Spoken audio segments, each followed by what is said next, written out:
Hello and welcome to today's topic, Atomic Models, Bohr Diagrams, and Lewis Dot Structures by Mr. Crook.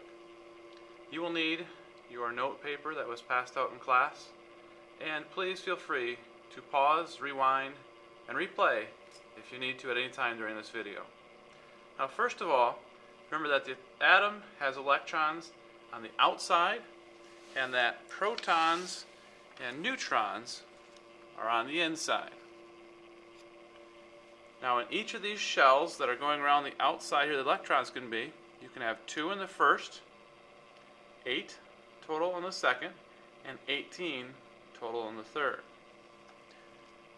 Now a new definition that you're going to need to write down today is valence electrons. And valence electrons is an electron in the outermost energy level of an atom. So write that down on your note page and feel free to pause if you need to.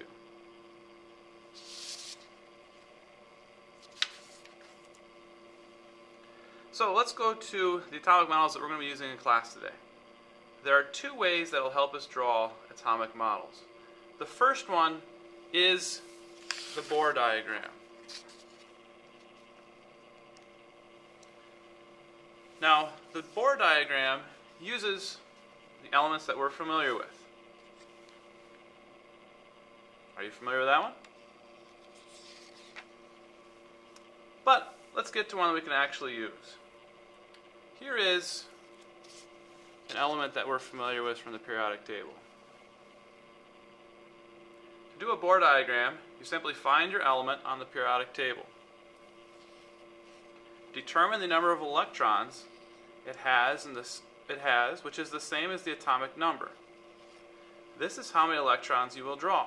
So if we're using carbon, the atomic number is 6 because that's the atomic number. Now, look at your periodic table and figure out which row or period your element is in. Elements in the first period have 1 energy level. Elements in the second period have 2 energy levels, and so on. So 1, 2, 3, and you can work your way on down. Carbon, as we said, has the atomic number 6 with 6 electrons, and it is located in the second period, here that I've colored yellow. You can find carbon right here. So that means that carbon is going to have 2 energy levels or shells. What we're going to have to do is draw the shells around the nucleus of carbon and then add our electrons. So, to draw our Bohr diagram, let's start with carbon in the center as our nucleus. Then it's going to have 2 shells or energy levels. It's got a total of 6 electrons, and 2 are going to go in the first shell. And you always start on the right and then put 1 over here. So the first shell can hold 2. Now you should be able to add the other 4 in the second shell. And you always start at your right and go counterclockwise. So 1, 2, 3, 4, which will give us a total of 6 electrons for carbon. And you can easily check your work. You should have 6 electrons. You can count the electrons that we have, and you see that we have 2 in the first energy level, 4 in the second, which gives us our 6 for carbon. Well, let's try a different one. How about hydrogen? Hydrogen has the atomic number of 1. And if we look at our periodic table, it is in the first period. So that means it's going to have only 1 circle around it. So if I put hydrogen in the center and give it 1 shell, according to atomic number, it only has 1 electron, and that's going to go to the right here. Okay, pretty easy. Let's try lithium. Lithium has atomic number of 3, which means it's going to have 3 electrons.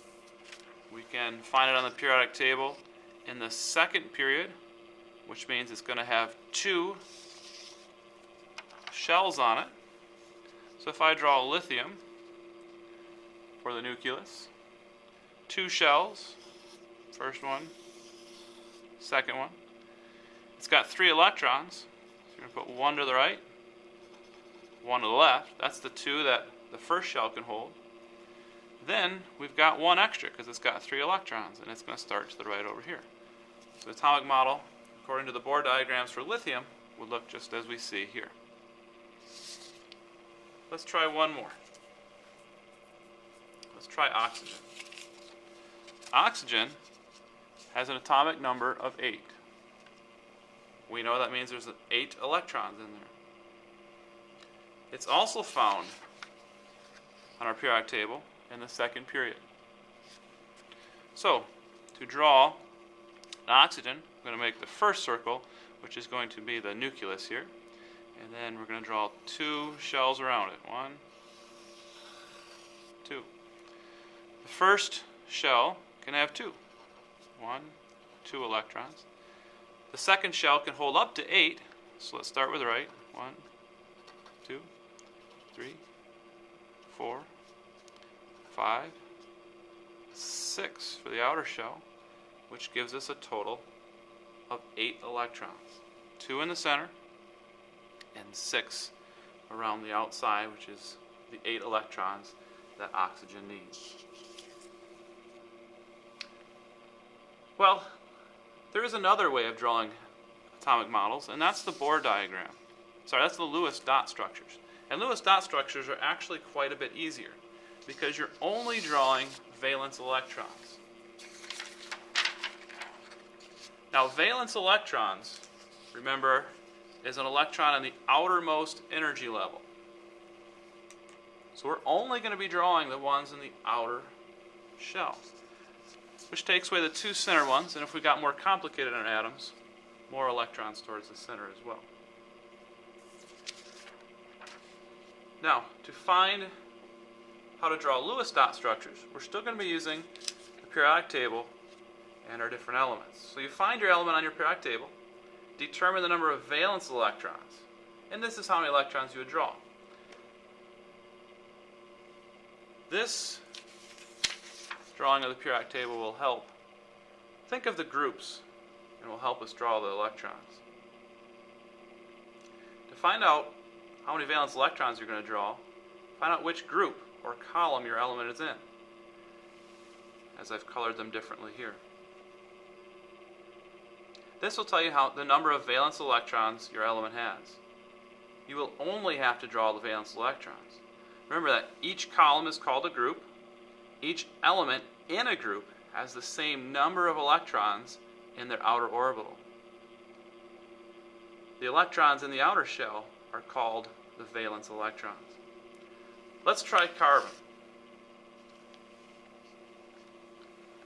Carbon, atomic number 6, symbol C, can be found in the 4th group. Carbon is right here in the 4th group, which I've colored light green. That means carbon only has 4 valence electrons. Now, the center, when we're drawing Lewis dot structure, is still going to be the symbol, carbon. For Lewis dot structures, though, you do not have to actually draw the shells. We're only going to be drawing the electrons.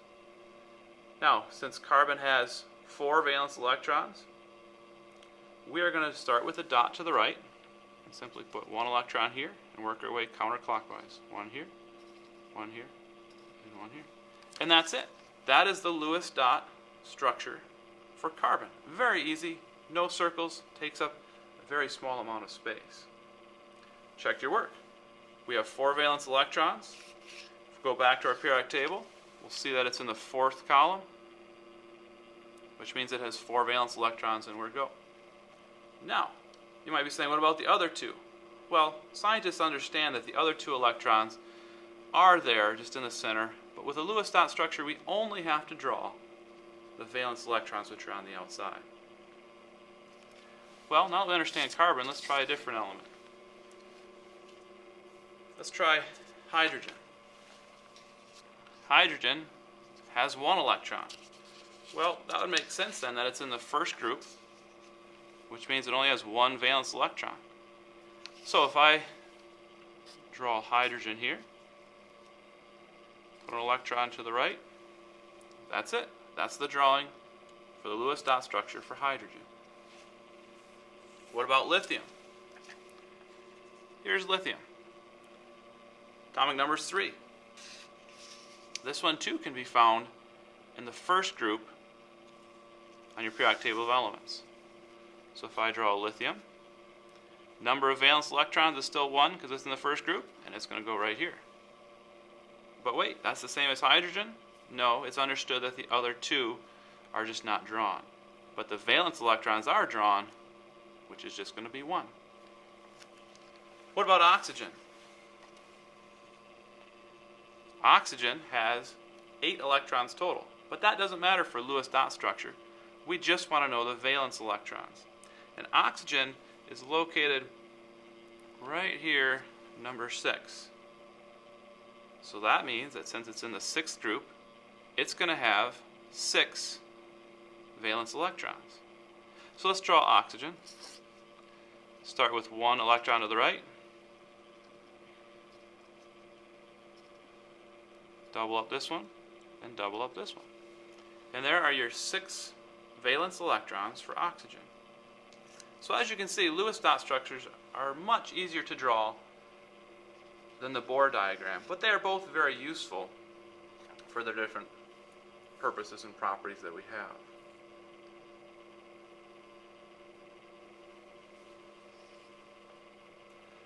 Now I'm going to show you one last element, and you tell me,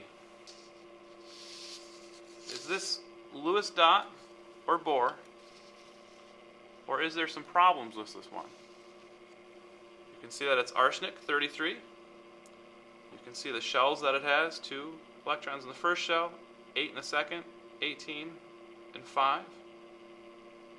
But this one's drawn a little bit different. What are the differences? And we'll discuss this in class when we return. And please remember, science is fun.